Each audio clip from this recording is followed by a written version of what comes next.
नमस्कार, 20 मिनट 20 खबरों में आप सभी का स्वागत है। मैं हूं आपके साथ हेमंत कुमार। इस बुलेटिन में हम आपको प्रदेश के अलग अलग हिस्सों की खबर दिखाएंगे। तो चलिए शुरू करते हैं 20 मिनट में 20 खबरों का सिलसिला। राजधानी जयपुर में हुक्का बार पर प्रतिबंध के बावजूद धड़ल्ले से रेस्टोरेंट और कैफे की आड़ में हुक्का बार और तंबाकू का बड़े पैमाने पर सेवन किया जा रहा है। पुलिस ने जयपुर पुलिस कमिश्नरेट से कुछ दूरी पर गवर्नमेंट प्रेस के पास चल रहे हुक्का बार पर छापेमारी की। छापे के दौरान मौके पर दर्जनों युवक युवतियां हुक्का पीते हुए और तंबाकू का सेवन करते हुए पाए गए। पुलिस ने 35 लड़के लड़कियों और एक क्लब मैनेजर को गिरफ्तार किया है। इन सभी को आईपीसी की धारा 151 में बंद किया गया है। वहीं क्लब मैनेजर के खिलाफ कोटपा एक्ट का मुकदमा दर्ज करवाया गया है। क्लब से पुलिस ने काफी मात्रा में हुक्के और दूसरे सामान को भी जब्त किया है। आपको बता दें कि इससे पहले 16 फरवरी को भी जयपुर पुलिस की स्पेशल क्राइम टीम की सूचना पर शहर में 14 जगहों पर डांस बार और हुक्का बार क्लबों पर छापेमारी की गई थी, जिसमें कई लड़के लड़कियों को पकड़ा गया था। जिस घर में पूजा गया उसी में चोरी की वारदात कर डाली। चौंक गए ना, लेकिन सच यही है। राजधानी जयपुर की विद्याधर नगर थाना पुलिस ने फ्लैट से दिन दहाड़े हुई 17 लाख की चोरी का खुलासा करते हुए आरोपी दामाद को गिरफ्तार कर जेल भेज दिया। पुलिस ने उसके पास से 17 लाख रुपए बरामद कर लिए हैं। पुलिस पूछताछ में आरोपी ने बताया कि उसे व्यापार में पैसा लगाने की जरूरत थी, जिसकी वजह से उसने चोरी की। आरोपी ने बताया कि उसे ससुराल में रुपए रखे होने की पूरी जानकारी थी। अपने ससुराल वालों को सबक सिखाने के इरादे से इस दामाद ने ससुराल में रखे 17 लाख रुपए चुरा लिए। इनमें 14 लाख रुपए अपने साथ एक बैग में ले गया। वहीं एक धमकी भरे पत्र के साथ 4 लाख रुपए वहीं एक कोने में छोड़ गया। यह ही नहीं, ससुराल वालों को शक न हो इसके लिए दामाद खुद अपने ससुर के साथ पुलिस थाने रिपोर्ट दर्ज करवाने पहुंचा और जल्द कार्रवाई कर चोर को पकड़ने की नसीहत भी दे डाली। लेकिन पड़ताल में ही पुलिस ने सीसीटीवी फुटेज के आधार पर दामाद को गिरफ्तार कर लिया। निर्माणाधीन कमरों और हॉल की छत गिर गई। तस्वीरें चूरू के सुजानगढ़ के राजकीय सुजला महाविद्यालय की हैं। कहा जा रहा है कि घटिया निर्माण और ठेकेदार की लापरवाही के चलते छत गिरी, जबकि इस मामले में सार्वजनिक निर्माण विभाग के अधिकारी का कहना है कि निर्माण में लापरवाही होने के कारण छत गिराने का निर्णय पहले ही ले लिया गया था। आपको बता दें कि करीब 50 लाख से निर्माण हो रहा था। कॉलेज में फर्स्ट फ्लोर पर एक क्लासरूम बनाया गया था, जिसके लिए करीब 6,99,000 रुपए की रकम खर्च होना तय है। इसी तरह फर्स्ट फ्लोर पर कमरा नंबर 21 और 22 के ऊपर भी कमरों का निर्माण करवाया जा रहा है, जिसकी लागत करीब 19,33,000 रुपए प्रस्तावित है। मामले को लेकर प्राचार्य CS डोटासरा का कहना है कि कॉलेज प्रशासन ने गुणवत्ता को लेकर किसी प्रकार की शिकायत नहीं की है, क्योंकि निर्माण PWD करवा रही है। आम लोगों की सरकारी सिस्टम से नाराजगी की खबरें अक्सर सामने आती हैं, लेकिन इस बार सरकारी सेवक ही सरकारी सिस्टम की बदहाली का शिकार हुआ है। सरकारी सिस्टम और लाल फीताशाही का शिकार हुआ ये सरकारी सेवक अब राज्य सरकार से अपने बकाया हक की मांग कर रहा है, या फिर हक नहीं मिलने पर सरकार से फांसी की मांग कर रहा है। दरअसल ये पूरा मामला मरुधरा के सरहदी जिले श्रीगंगानगर का है, जहां पर पदमपुर अस्पताल में स्वीपर के पद पर कार्यरत 57 साल के बलराम भाटिया महज 75 रुपए प्रति महीने की तनख्वाह पर नौकरी कर रहे हैं।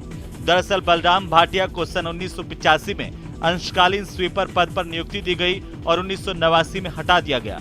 बलराम भाटिया ने लेबर कोर्ट में जाकर सरकार से नौकरी की लड़ाई लड़ी। 20 साल बाद साल 2002 में लेबर कोर्ट ने बलराम भाटिया के हक में फैसला सुनाया।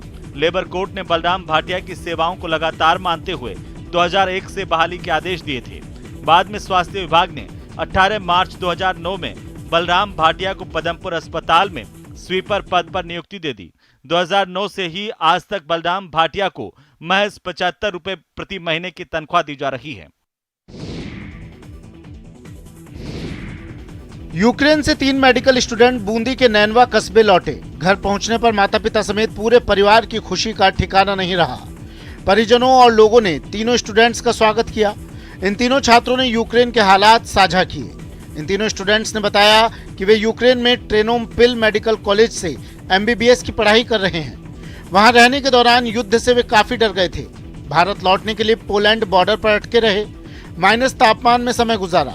वहां से 500 किलोमीटर दूर हंगरी बॉर्डर पर पहुंचे और ऊजा बॉर्डर होते हुए स्लोवाकिया पहुंचे तो राहत की सांस ली। तीनों स्टूडेंट्स ने बताया कि स्लोवाकिया पहुंचने के बाद उन्हें काफी अच्छा महसूस हुआ। लोग उन्हें फ्री में सब चीजें मुहैया करवा रहे थे। वहां 3 दिन और रुकने के बाद वे भारत लौटे।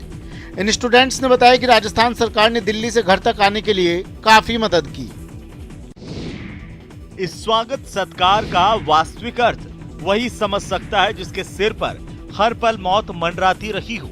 जी हाँ, युद्ध का खौफनाक मंजर, तबाह शहर, आसमान में धुएं का काला गुब्बार और हर पल जान जाने का खतरा। यूक्रेन में फंसे भारतीय बच्चों ने कई दिन और रातें भयावह माहौल में काटी। लंबे इंतजार के बाद आखिरकार वो घड़ी आ ही गई जब उनके स्वदेश वापसी हुई। तस्वीरें राजधानी जयपुर की हैं। यहाँ 10 छात्र यूक्रेन से सकुशल जयपुर लौट आए। यूक्रेन से पहले मुंबई पहुंचे और मुंबई से फ्लाइट के जरिए इन छात्रों को जयपुर लाया गया।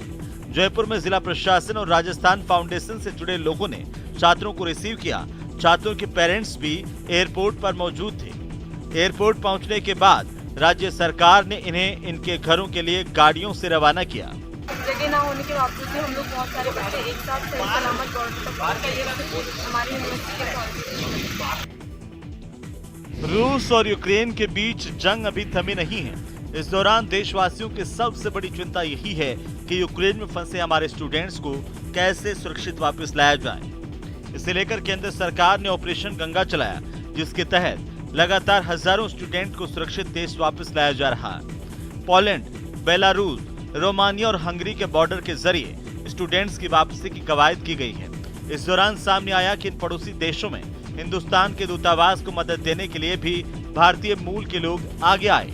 बतौर वॉलंटियर हंगरी में भारतीय समुदाय के विद्यार्थियों और नागरिकों ने दूतावास की मदद से यूक्रेन से आने वाले भारतीय छात्रों की रहने खाने की व्यवस्था के लिए दिल खोलकर सहयोग किया। हंगरी में भारतीय दूतावास के सोशल मीडिया पर वॉलंटियर्स की आवश्यकता वाली पोस्ट देखकर कई लोग मदद के लिए दौड़ पड़े। यूक्रेन से आए स्टूडेंट्स अपने लोगों की मदद देखकर न सिर्फ खुश हुए बल्कि धन्यवाद कहते हुए भी नजर आए। राजस्थान के छात्र परमजीत और नितिन ने वॉलंटियर्स, भारतीय दूतावास और हंगरी सरकार का शुक्रिया अदा किया है। कोरोना मरीजों के लिए जुटाए गए संसाधन अब आम मरीजों के भी काम आ रहे हैं। ऑक्सीजन की जरूरत पड़ने पर कोई भी मरीज ऑक्सीजन कंसंट्रेटर निःशुल्क घर पर ही ला सकता है। जिलों में बनाए गए ऑक्सीजन कंसंट्रेटर बैंक सभी तरह के मरीजों के लिए उपलब्ध हैं। जी हाँ, बिल्कुल सही सुना आपने। अगर किसी मरीज को ऑक्सीजन की जरूरत हो और इसका इलाज घर पर ही चल रहा हो तो उस मरीज को ऑक्सीजन कंसंट्रेटर घर पर ही निःशुल्क उपलब्ध हो सकता है, वो भी बहुत आसान प्रक्रिया अपनाकर। जी हाँ, कोई भी मरीज प्रदेश के सभी जिलों में बनाए गए ऑक्सीजन कंसंट्रेटर बैंक से कंसंट्रेटर ले सकता है, बशर्ते उसके पास डॉक्टर की पर्ची हो। हालांकि इसके लिए मरीज को 5,000 रुपए जमा करवाने होंगे, लेकिन कंसंट्रेटर जमा कराने पर मरीज को राशि वापस मिल जाएगी। स्वास्थ्य विभाग के अधिकारियों के मुताबिक ये बैंक पहले कोरोना काल में कोरोना मरीजों के लिए बनाए गए हैं, लेकिन अब कोई भी गंभीर मरीज इनकी सेवा ले सकता है। संस्थानों को, सभी CSC, PSC और जिला अस्पताल को निर्देश है कि जो इमरजेंसी के बेड हैं या दूसरे बेड हैं उनके साइड में ऑक्सीजन कंसंट्रेटर को रखें, ताकि कोई भी गंभीर रोगी आए और जिनको ऑक्सीजन की देने की आवश्यकता है उस जगह पे इनका उपयोग सुनिश्चित हो सके। औषधीय पौधे शतावर की खेती हाड़ौती के किसानों को मालामाल कर सकती है। कोटा से तकरीबन 15 किलोमीटर दूर कैथून रोड पर शतावर की खेती की जा रही है, जहां बहुत अच्छे परिणाम भी सामने आए हैं। शतावर औषधीय फसलों में प्रमुख वनस्पति है जो इंसानों और गौवंश के लिए उपयोगी है। पिछले 2-3 सालों से श्री राम शांताई जैविक कृषि अनुसंधान और प्रशिक्षण केंद्र पर इसके उत्पादन के लिए अनुसंधान चल रहा है। ये फसल केवल ठंडे और मैदानी इलाकों में होती है।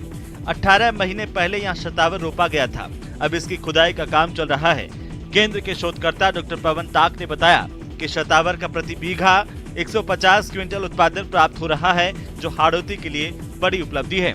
इसका बड़ी मात्रा में उत्पादन हाड़ौती के किसानों का भाग्य बदल सकता है। औषधीय फसलों पर भी हम लोग काम कर रहे हैं। वर्तमान में सतावर की फसल का खुदाई का काम चल रहा है और इसका जो उत्पादन देख के हमें बहुत खुशी हुई और हमें लग रहा है कि ये हाड़ौती के लिए वरदान साबित हो सकती है। काला सोना कही जाने वाली अफीम की फसल जहां किसानों को मोटा फायदा देती है, वहीं किसानों की कड़ी परीक्षा भी लेती है। लाइसेंस लेने से लेकर अफीम जमा करवाने तक किसानों को कड़ी मशक्कत करनी होती है। तस्वीरें चित्तौड़गढ़ की हैं, जहां खेत में खड़ी अफीम की फसल पककर तैयार हो चुकी है। इस फसल में चीरा लगाकर किसान अफीम की फसल से अफीम का दूध प्राप्त करते हैं और जो गाढ़ा होकर अफीम में बदल जाता है। हम दिन में 12 बजे से 4 बजे तक चीरा लगाएंगे और सुबह वापिस जल्दी 5 बजे से उठकर हम सुबह जल्दी इसको वापिस दूध को इकट्ठा कर लेंगे। एक और जहां किसान अपनी फसल को चीरा लगाकर इस बात की उम्मीद में है कि उसे अच्छी फसल प्राप्त होगी, वहीं जंगली जानवरों के डर से भी अफीम किसान अछूते नहीं हैं। किसान फसल को नुकसान पहुंचाने वाले जंगली जानवरों से भयभीत हैं और दूसरी ओर बीमारियां भी ऐसे मौसम में फसल पर हावी हो जाती हैं। लेकिन किसानों को सबसे बड़ी परेशानी अफीम तस्करों की है।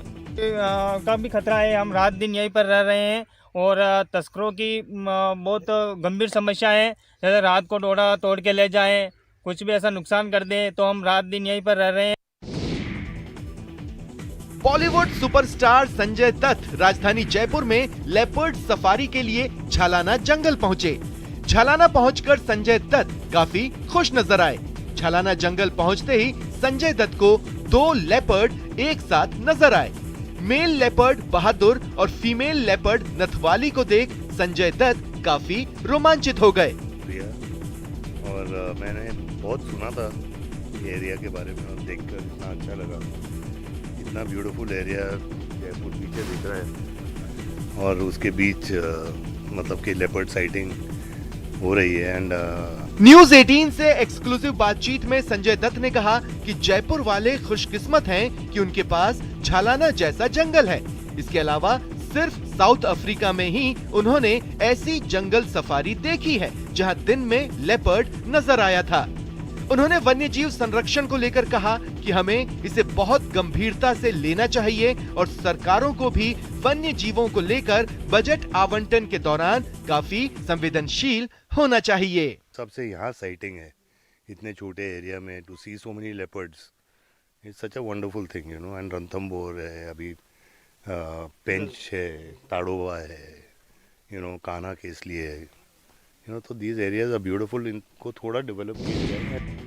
ऐसा ही एक अद्भुत नज़ारा रणथंबोर नेशनल पार्क के जोन नंबर 4 में देखने को मिला, जहां पर टाइगर T19 और टाइगर T120 में आमने सामने जमकर संघर्ष हुआ।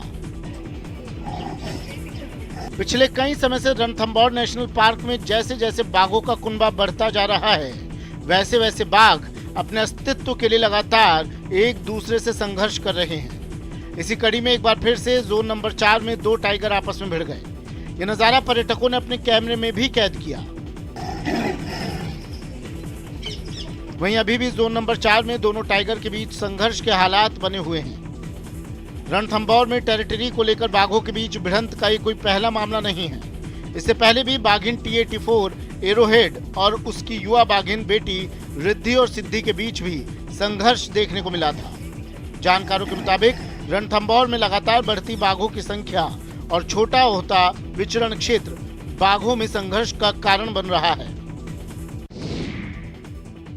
एक तरफ बाघ ST13 नहीं मिल रहा है तो दूसरी तरफ बाघिन ST14 का शावक अलवर जयपुर सड़क मार्ग पर नंदेश्वर क्षेत्र में सड़क के किनारे घूमता हुआ दिखाई दिया, जिसके बाद मौके पर पर्यटकों और राहगीरों की भारी भीड़ जमा हो गई।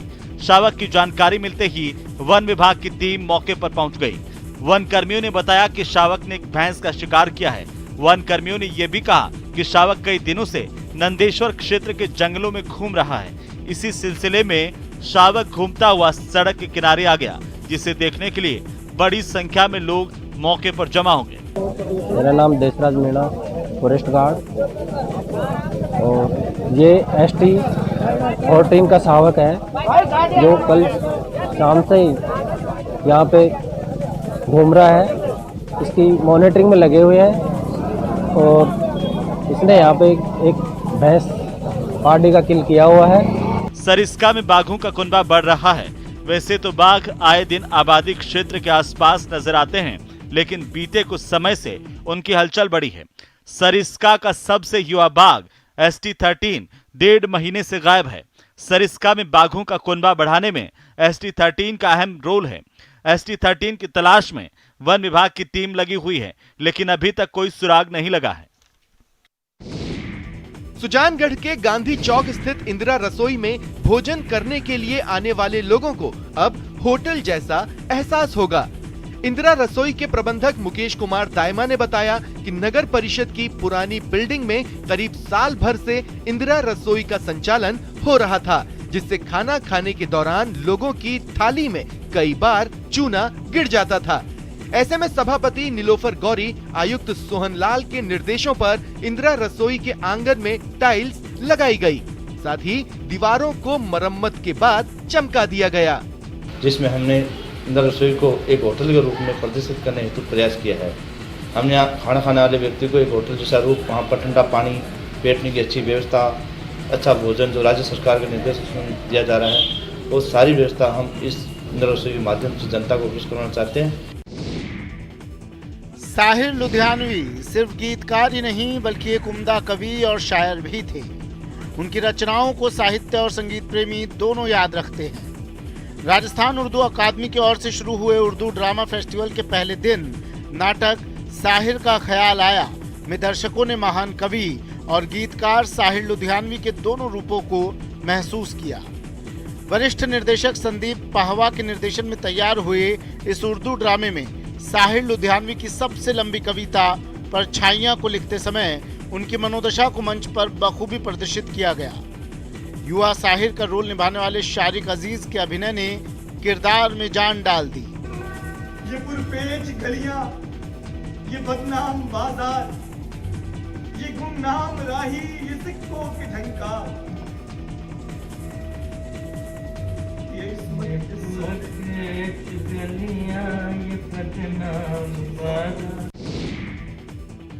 झुंझुनू के इस्लामपुर के रहने वाले ओम प्रकाश जांगीर जिन कागजातों को उलट रहे हैं, वो कागजात जमीन की रजिस्ट्री और उसके नक्शे से जुड़े हैं। और खास बात यह है कि जमीन धरती पर नहीं बल्कि दूर आसमान में धरती का चक्कर लगा रहे चांद पर है।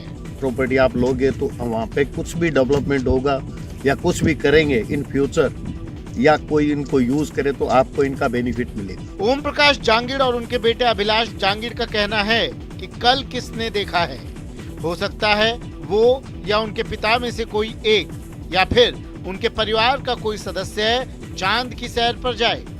वैसे भी चांद पर जमीन के कागजात के साथ साथ उन्हें वहां का बोर्डिंग पास और रिटर्न टिकट तक मिला है। उसके साथ में बोर्डिंग पास वगैरह है, रिटर्न टिकट्स वगैरह हैं, वो सब है। तो इन केस अगर फ्यूचर में जाना होता है तो प्रोबेबली मोस्ट लाइकली हम लोग जाने का विचार करेंगे। चांद पर 2 जगह ओम प्रकाश जांगीर ने जमीन खरीदी है। खास बात यह है कि सी ऑफ मस्कोवी में जहां उन्होंने जमीन ली है, वहां दिवंगत फिल्म अभिनेता सुशांत सिंह राजपूत ने भी जमीन ली थी। कृष्ण सिंह शेखावत, न्यूज़ 18 राजस्थान। चूरू जिले में फागोत्सव की धूम मचने लगी है। चूरू के मुख्य बाजार स्थित सफेद घंटाघर पर लोक संस्कृति से जुड़े कार्यक्रम फाग उत्सव 2022 का आयोजन हुआ।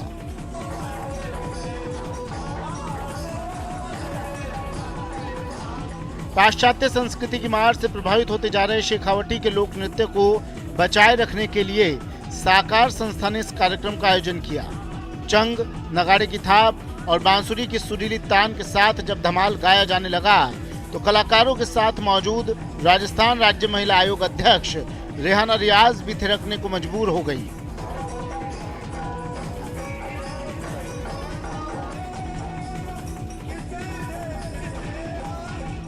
रेहाना रियाज ने चंग की थाप पर कार्यक्रम का लुत्फ उठाया।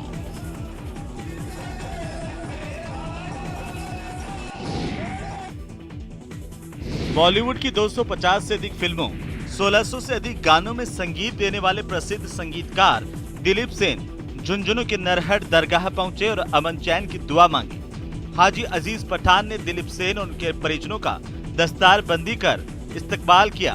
इस दौरान नरहट दरगाह सेवा फाउंडेशन के निदेशक शाहिद पठान ने फाउंडेशन की ओर से किए जा रहे सामाजिक कार्यों के बारे में सेन को जानकारी दी।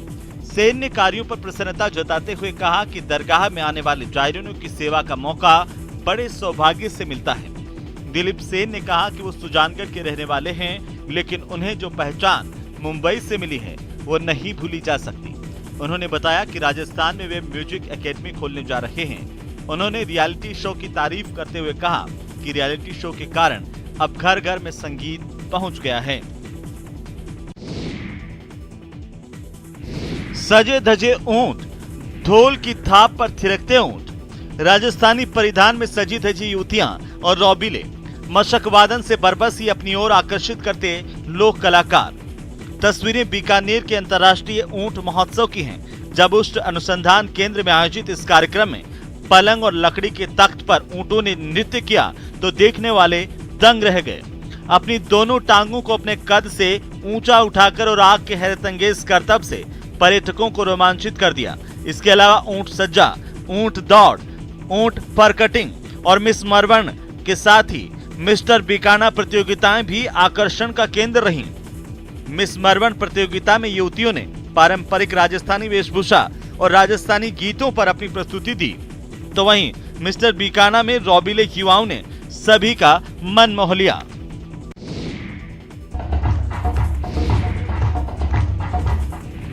ऐसी परफॉर्मेंस कि सभी रह गए दंग। तस्वीरें प्रतापगढ़ के अमलावद राजकीय बालिका उच्च प्राथमिक विद्यालय की हैं, जहां वार्षिक उत्सव उड़ान का भव्य आयोजन किया गया। इस दौरान छात्राओं ने अपनी शानदार प्रस्तुतियों से सभी का मन मोह लिया। कार्यक्रम में बड़ी संख्या में अभिभावक भी मौजूद थे। विद्यालय की प्रधानाध्यापिका नीलम कटलाना ने बताया कि वार्षिकोत्सव में छात्राओं ने विभिन्न प्रदेशों के लोक नृत्यों के साथ शास्त्रीय नृत्य की भी शानदार प्रस्तुतियां दी।